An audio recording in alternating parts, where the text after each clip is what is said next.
Hi everyone, I've got your attention. I've been playing, look at this, I've been playing with my laser cutter and I've got this design which I think will make a lovely table centerpiece, you know, little tray for on a dressing table, whatever. It's 2 pieces, and then of course I've got some little coaster size ones and I made some spares so I can play. I'm also thinking maybe try and make a mould from them, but the idea is you work out which way up it goes. The clue, there's one that's got a deeper V look. You stick it on there and then you fill it in. What do you reckon? Shall we have a go at this one? I think I'm going to paint it first though. So this is, you're witnessing the first trial of these. This is going to be easy, this is. We're going to try colouring this in with an acrylic marker pen. This little design I stumbled across, I can't take credit for actually having designed it, but I just fell in love with it and thought I want that for myself, for my dining room. So I got my XTool, buzzing away like mad. I'm having a bit of an XTool phase. I've really fallen back in love with my little S1. It's only a 10 watt, but it cuts these out so beautifully. It's 3mm basswood as well. It's not like MDF. So it's a lightweight weight. I don't know what it is actually. Is it some sort of plywood or I don't know, but it's very lightweight. My thought was we could then fill it in with whatever we like. And for this one, I thought we'd have all, well, you know, it's a rose. Why not do red? We've got Valentine's Day, I suppose, is our next big event. Yes, I'm jumping the gun rather.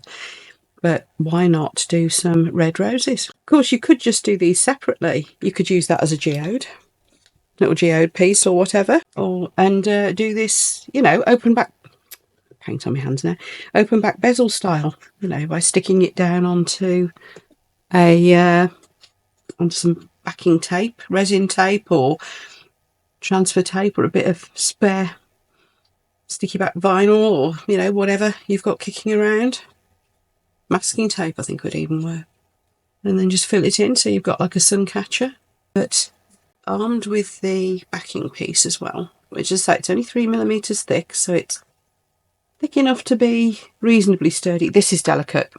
It's so tiny and fine. The detailing is, you know, you do have to be a little bit careful with it. Obviously armed with the backing piece and then stuck onto it with some glue and your resin and whatever, you should end up with just a nice thickness for a coaster and very sturdy. There you go, that was easy. Right, so let's do this one. Now, do I paint the background or not? You could paint the background or you could not. I think, first of all, obviously, we've got to glue it down. And my new cheat code for gluing things down is this stuff. It goes everywhere though, so you do need to put something down. It's an old plastic bag. Gorilla Glue heavy duty adhesive spray. It's only repositionable for a matter of seconds, so you do have to kind of crack on with it and yeah, watch where you get it because it sticks. So make sure you know what you're doing straight away if you use this. PVA would do the job. I did a clock recently and I didn't get it quite perfectly lined up, and I'm not entirely sure that is. Let's just slide it slightly. Yep, pretty good. There we go. And that's already dry, so we can go. Right, need some gloves. And I think what I'm going to be doing is just filling it with slightly different shades of red. Well, it's a rose, you know, why not? And I'm going to put glitter in it, and it's going to be very funky and pretty. I'm only going to need a little bit of resin, so I'll get that mixed up. It's probably more than enough. So let's get this mixed up, and we'll put a nice glitter in it. And then what I'm going to do is tint it gradually in redder and redder shades. So I've just had a brainwave. I'm going to put some Ultra Sparkle White. This is the one I stock in my shop, or will be soon. Depends when I release this video. And we're going to put a bit of that in first. So I'm going to put a bit of my resin into here first. A bit stirred. This is just Apex High Gloss, by the way, the one I normally use for pretty much anything. Be warned, if you get some of this and you open the pot, it flies everywhere. When we were packaging it up, we had to crash out dust masks. Okay, so this is the idea. I'm going to give it the sparkle first, and then we'll work with the shades of red over the top. If that makes any sort of sense, I must stop saying that, because I'm not entirely sure that I ever make sense. If anyone's interested, I have got 2 different grades of the Super Sparkle White in store, or about to be in store. You know how mica comes in different grades? So I've got the 200 and the 80. I'm not sure which one this is. It's the grades of how fine it's been chopped. Is that the word? I don't know. So how chunky the sparkle is in it. I'll do a video specifically on that. But for anybody who orders soon, I'm doing them in 5 gram pots because most people say, oh, I only want a little bit. If anybody wanted bigger amounts in those little pots, they are reusable screw top pots, by the way. If anybody wants bigger amounts, just let me know, and I'll sort it out. Because I kept hearing people saying, "Oh, you can't get hold of Super Sparkle White. Does anybody know where you can get it from?" I thought, right, well, I do. Let me help solve that problem. And a lot of time showcasing other people's products. It's quite nice to showcase stuff that I'm actually going to be selling in my shop for a change. I wasn't going to start stocking those clock faces I was making. You know, the really detailed steampunk layered ones. I wasn't going to start selling those, but people kept asking about them, so those are now in store. I really didn't intend to be into retail at all.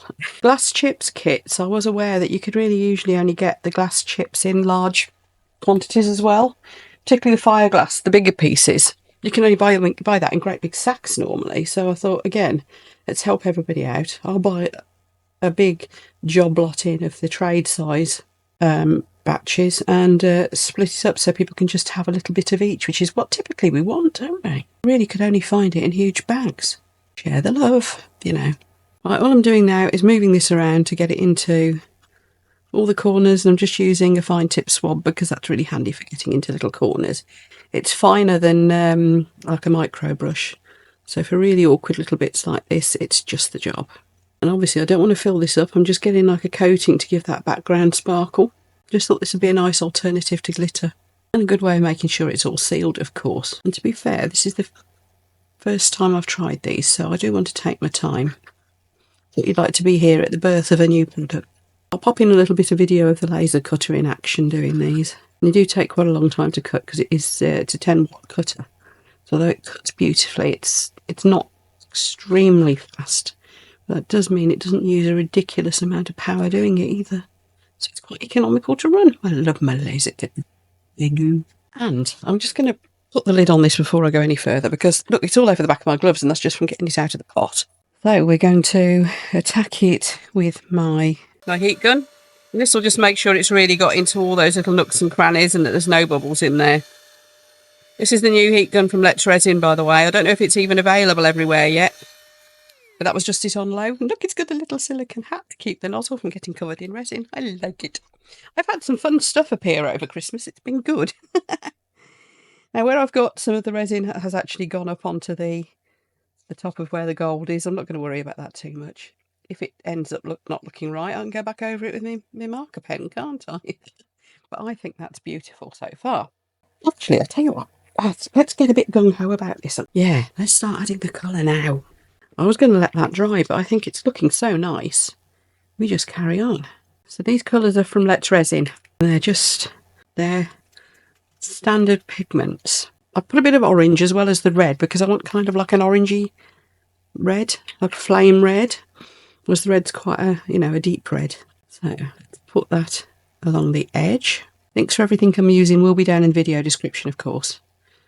I'm trying to be vigilant and make sure I give you everything you need. And as this is my first video for the new year, Happy New Year, everyone. You all had an absolutely awesome Christmas. I will be releasing shortly, again, it's a popular demand thing. I will be releasing a video on the things that I consider to be my best craft gubbins, be they tools, materials, moulds, whatever, of the year shortly. Just need to sit down and film it. I've got my list. Spoil it by telling you what's at number 1. Oh, that's pretty, isn't it? Let me clean that mess up before I get it all over everything. I might bring it back. Now we're going to go in with really quite dark red. So I'm putting a few drops of each colour. So this is ruby red, so it's quite a deep red, hence all the orangey colour I'm putting in as well. Look at that. That's perfect, isn't it? Right. And we're going to be going along the inner edge. And then just letting the resin do its thing. And I'm hoping it'll sort of stay in place a little bit. So we'll end up with like a 3D effect. I'm not sure. Is this a new technique? I doubt it, because to me it seems quite an obvious one, but I don't know. You know, folks, you seen anybody else do the blending of the colours in something like this? And I know there are a lot of sort of wooden base mould type, you know, base wooden things. Let's go with things. There are a lot of these sort of things out there, shapes for people to fill in. I know Leah does a beautiful, beautiful range of ones done with black acrylic, for example.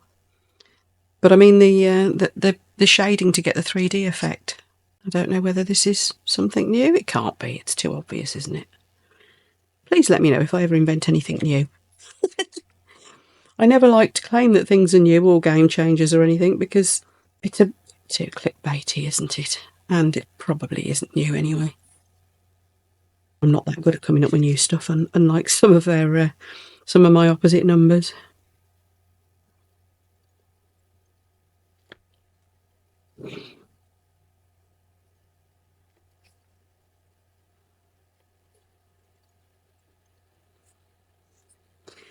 If anybody wants these, like I said, I'm going to get these in my shop, the little wooden blanks.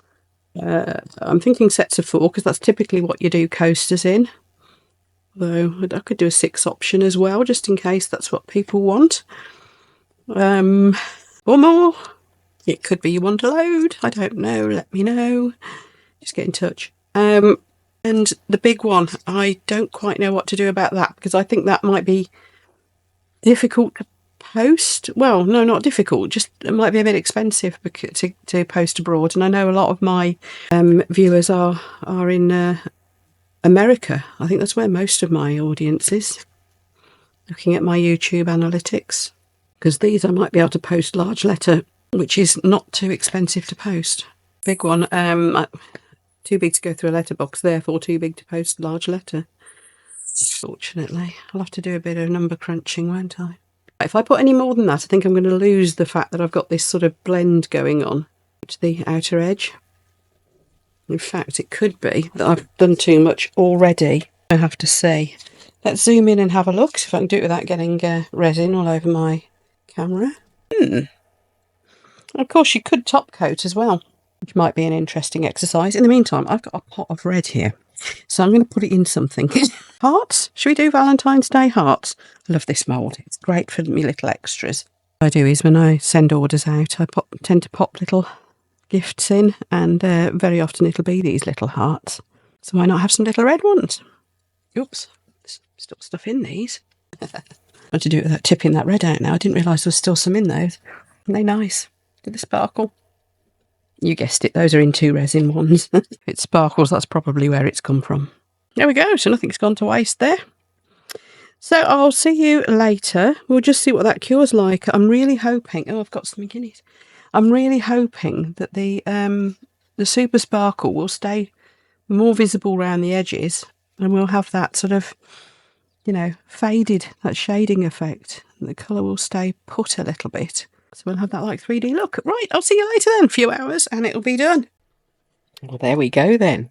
All cured up. Isn't it pretty? Do you see what I was trying to do with the colours? So we've got just the sparkly white around the edges here and there to give it a bit more of a texture rather than a 3D-ness, rather than just solid red, although solid red would have been lovely too. And the Super Sparkle white showing through from underneath, so the whole thing sparkles. Now, I could top coat it if I wanted. I could go back over the gold again with my pen. I'm not going to. I'm going to leave it just like that. And I'm going to make a whole setup.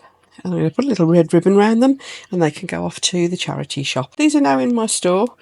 I'll put the link for you down below so that you know where to go to get them. If you like this video, take a look at what YouTube recommends to you next up here, because YouTube thinks you'll like it, so do I.